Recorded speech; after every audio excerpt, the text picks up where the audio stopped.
Okay. Education and research are not doing any kind of streaming. Oh, okay. Yeah. Morning, Lauren. Good morning, everybody. Good morning. Sorry I can't be there in person. Trust everything continues to go well in Richmond. Yeah, it's same as always. Unpredictable.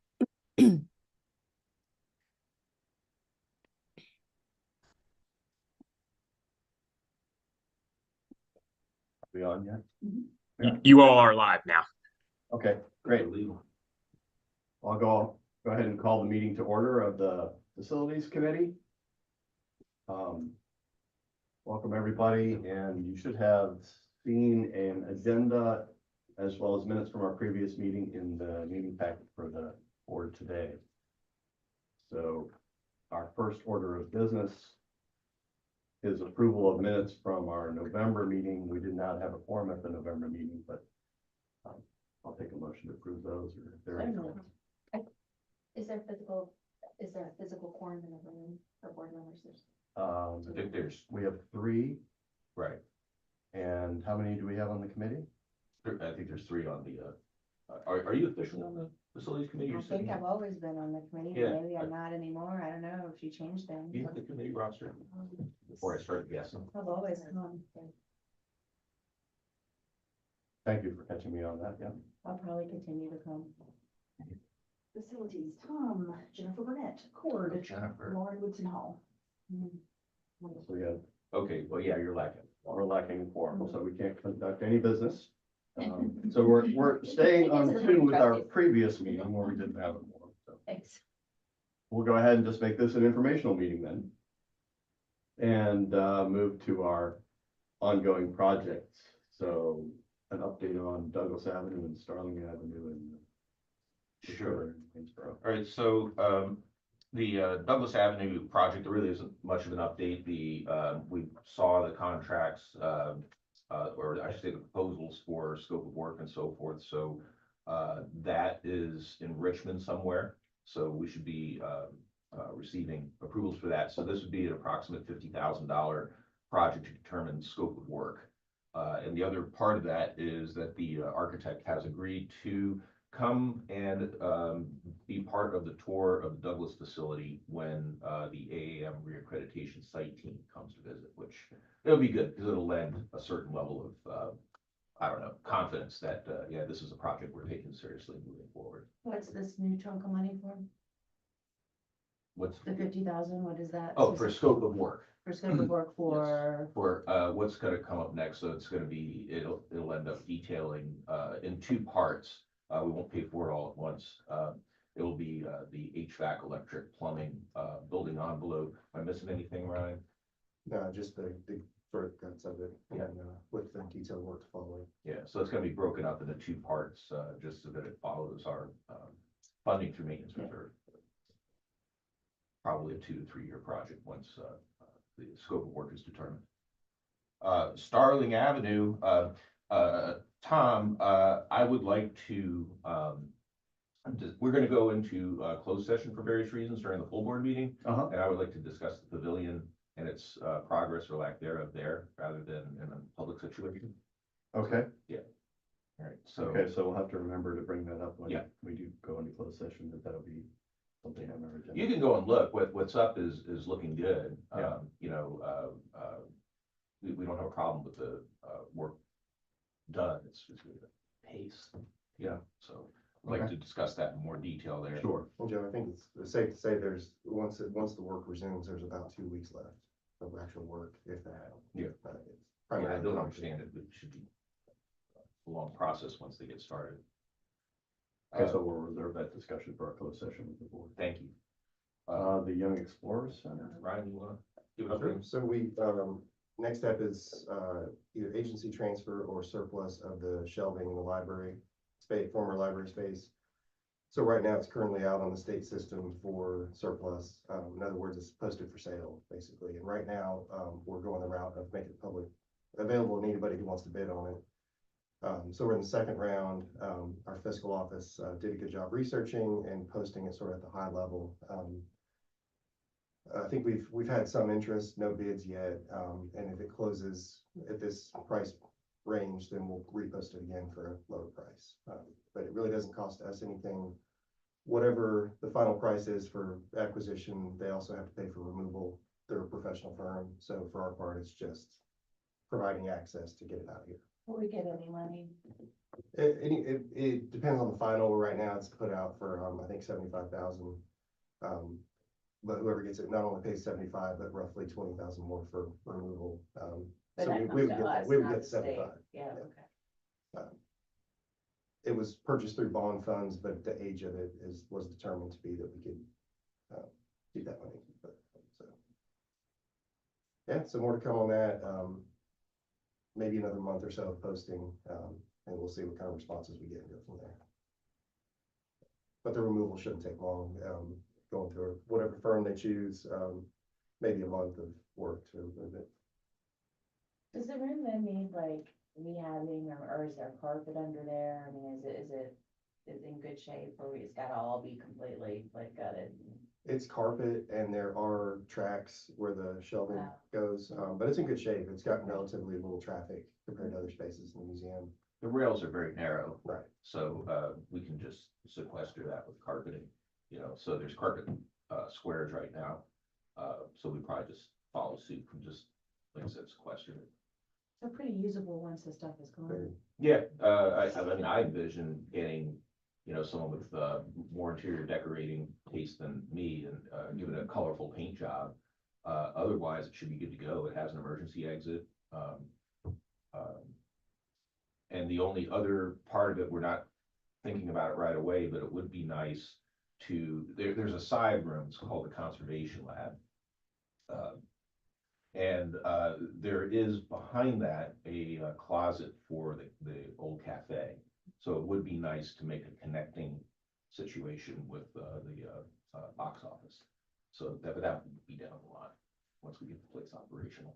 And the only other thing that I'm concerned about, you saw my email about federal funds as far as our NSF grants and a couple of other things, but we're due to put in here soon a request for congressionally directed spending in support of this, which we did last year, which we got good support for, just didn't make the final cut, but I don't know what's going to be happening with that process. Yeah, we're gonna do our part, submit it, confidently, work with the senator's office, and maybe we'll thrive in the chaos, So Never know. we're gonna do our part and submit it and go from there.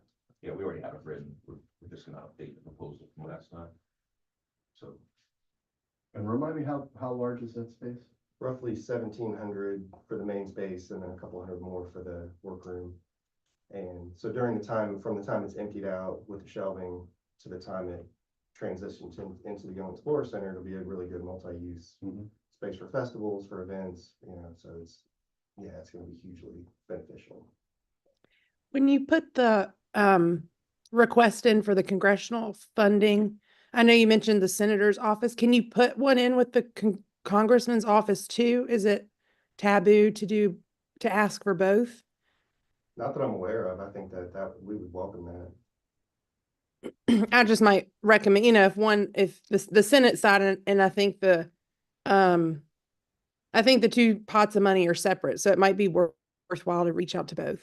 Great. We would love to do that. we'll do that. We see Congressman Griffith about once a year. I visited with him in DC last year. He came here and visited with the scientists when we dug up Petra, and also got to meet with Hayden and the Cultural Heritage Monitoring Lab team. So he's well aware of our operations. So Sure. Be out of the blue, really. So thank you. Sure.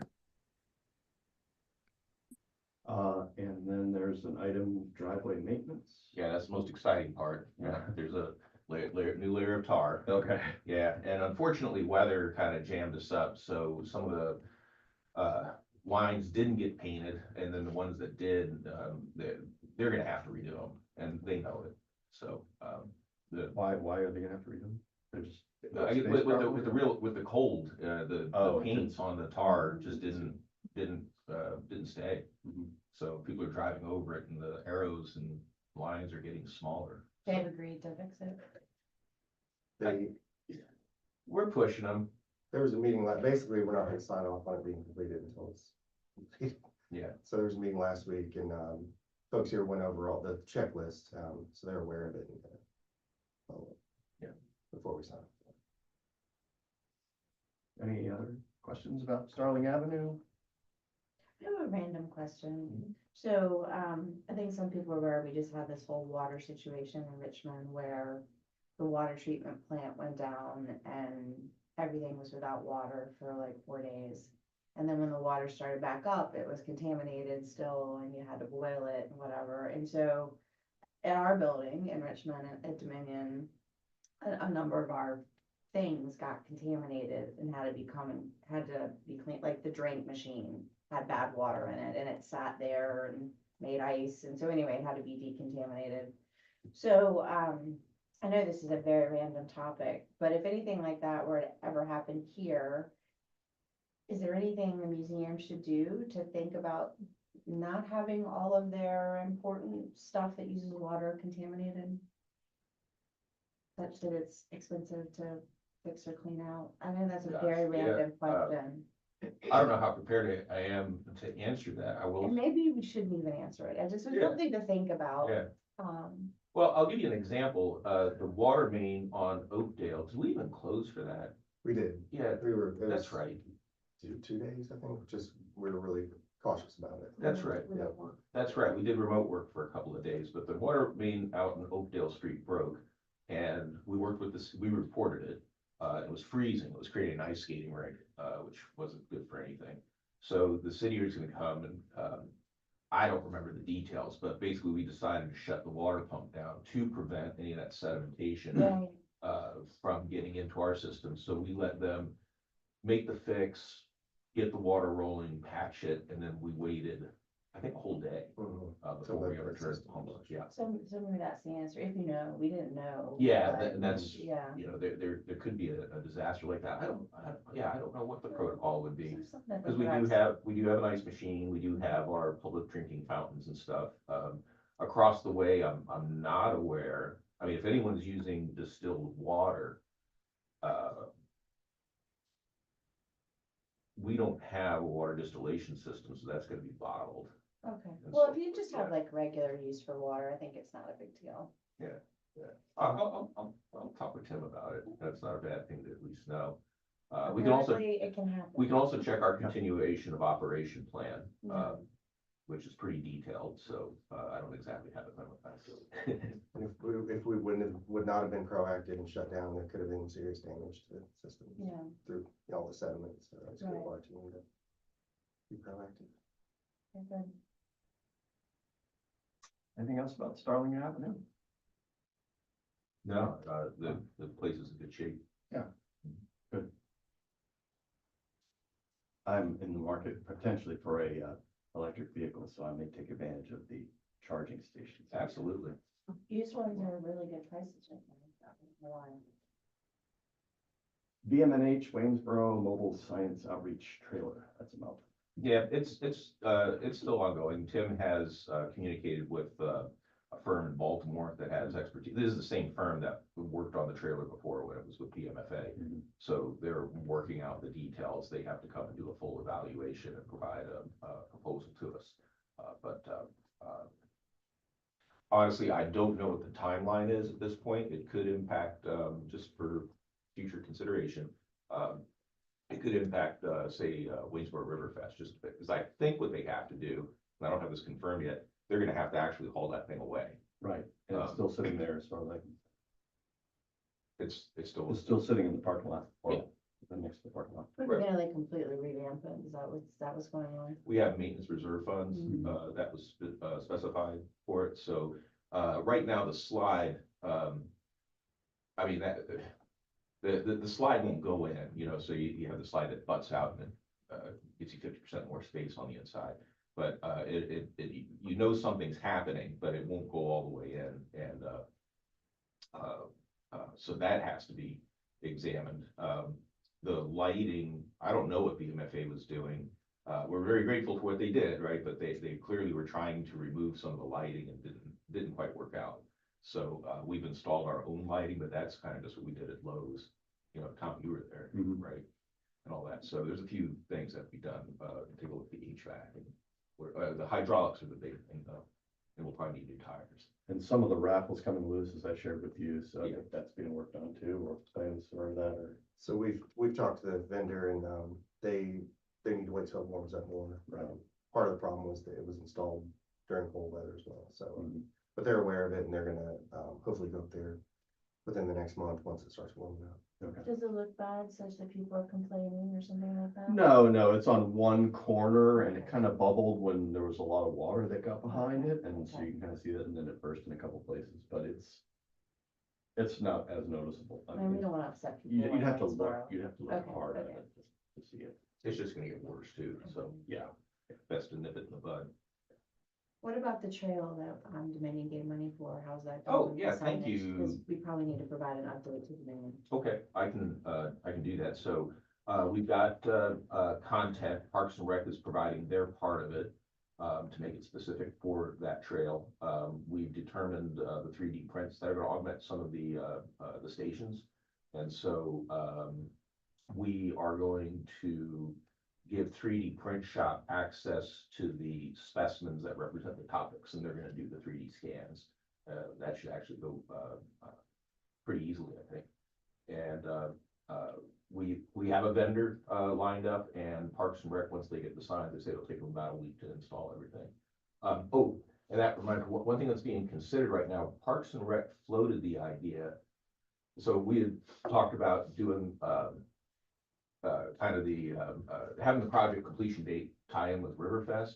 One, the trailer might not be there, right? With, not that it coincides with the trail, but you know, it just, we might not have the same presence we normally would.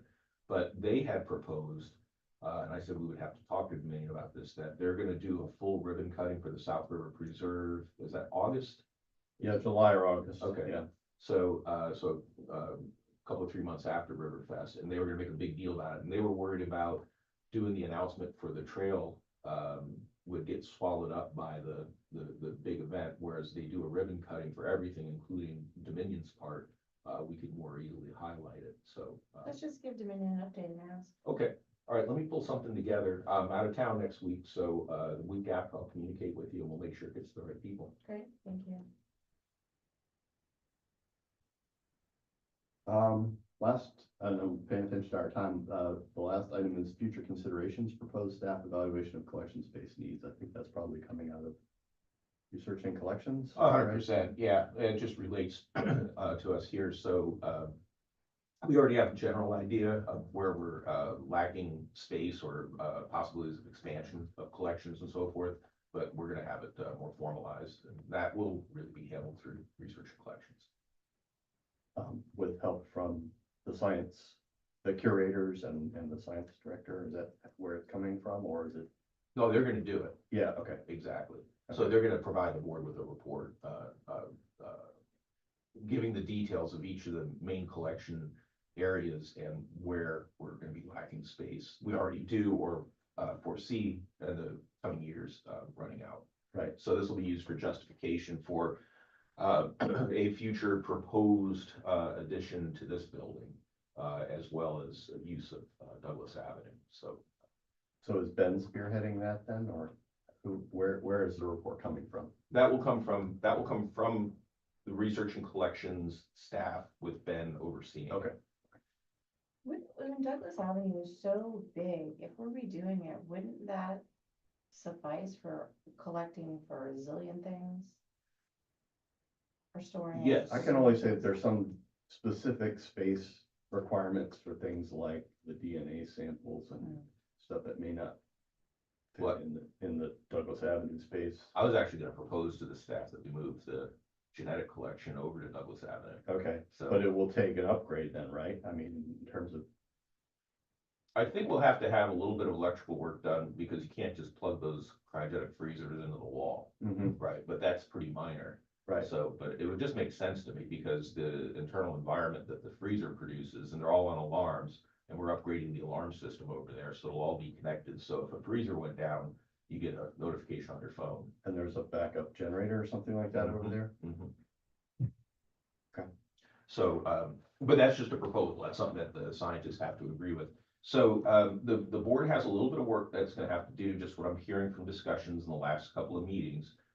In that, the strategic plan shows that, we are to rehab Douglas Avenue, primarily for the purposes of expanding collection storage. And you're right, there's plenty of space for everything, right? So we've also talked about the need for, in the future, an expansion of this building because we were outgrowing our events, right? So we just need more programmatic space. And so, the Research and Collections Committee discussion has leaned towards, what, if we're doing an expansion of the Starling Avenue facility, how can we have that benefit research and collections? And so, I don't know the answer to that, so that's kind of come from the board, so I think, at some point, that's gonna have to be resolved. And the square footage of Douglas is just over 35,000 square feet. Lot Lot of space, and I think it's safe to say it can be what we want it to be. I mean, we're rehabbing it, we're doing the basic things now, but, whatever environmental conditions are needed can be made possible. 100%. Mhm.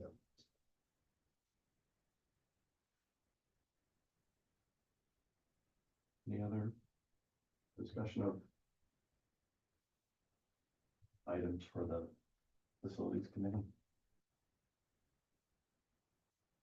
I'll just say as a day-to-day operator, we're very fortunate, because I visit a lot of other museums. And, many of them are older buildings and, there's always challenges. We have our own challenges, sure, it's getting pretty close to 20 years, but, we're very fortunate to have what we have. Okay, well, I'll go ahead and adjourn us, so we're ready for our next meeting. Okay, thank you. Thank you all.